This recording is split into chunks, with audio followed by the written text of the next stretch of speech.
תזכו לשנים רבות, נעימות וטובות. Le Rambam, à la Chot Tshuva, il nous donne la formule comment la personne elle doit faire sa teshuva, comment revenir vers Kadosh Baruch Hu. Et en fait, c'est le but de Yom Kippourim, le jour du grand pardon. Kadosh Baruch Hu attend notre teshuva, Bezat Hashem, comme ça il nous pardonne, il nous donnera une très bonne année. Alors il dit comme ça, alors il fait un rappel par rapport à l'époque de Beth Amikdash. Il dit quand on amenait un sacrifice, donc il y avait des sacrifices qu'on apportait, c'est pour se faire pardonner. L'homme il a fauté, il amène un sacrifice à Kadosh Baruch Hu. Mais on dit le sacrifice, il passe seulement si la personne elle a fait ce qu'on appelle un vidouille. L'homme, il doit faire vidouille, ça veut dire réciter ses fautes, regretter sur ses fautes, et à ce moment-là, et qabala al-atid, c'est-à-dire de dire que je ne veux plus refaire donc les bêtises que j'ai fait. À partir du moment que la personne elle a fait le vidouille, elle s'est engagée pour l'avenir, quand je vois qu'il est prêt à le pardonner, et donc il amène le sacrifice.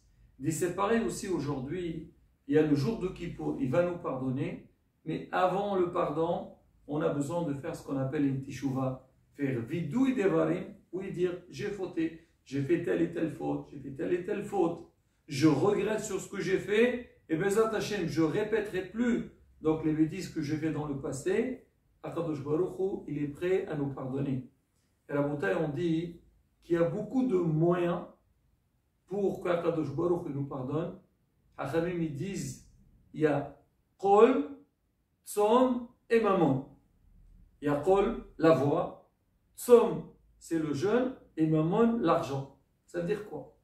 Et si on regarde bien, ces trois éléments qu'on vient de citer, ils ont la même valeur numérique. Kol, c'est 136. Kouf, c'est 100. Lam, 30. Et Va, 636. C'est pareil pour Tzom et aussi pour Mammon. Ça veut dire quoi? On dit que Kol, c'est la voix. La voix, c'est quoi? C'est surtout la prière.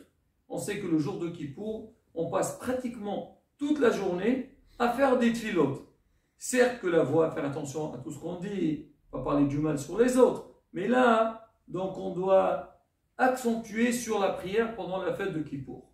Tzom, c'est le jeûne. Donc depuis le début, la veille, avant le coucher du soleil, jusqu'au lendemain soir, après la sortie des étoiles, on mange rien. C'est le Tzom, pareil 136. Et la dernière, c'est Mammon, c'est l'argent, c'est ce qu'on appelle acheter des mitzvot, aider les nécessiteux, penser à ceux qui sont dans le besoin.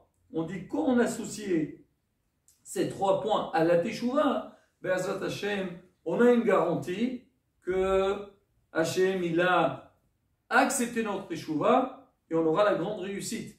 Alors peut-être je vais aller encore plus loin. Atzlaha c'est combien?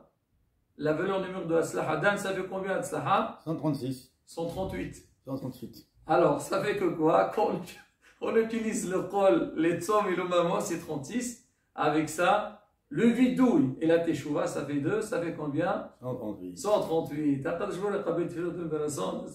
On doit nous préparer. On est à quelques jours de Yom Kippourim. Il faut, comme on dit, s'entraîner, faire les efforts. Et Bezat Hashem, Hashem écoutera tous nos tfilotes. Il nous pardonnera tous les péchés qu'on a fait. Et Bezat Hashem, on aura une très bonne année. Amen.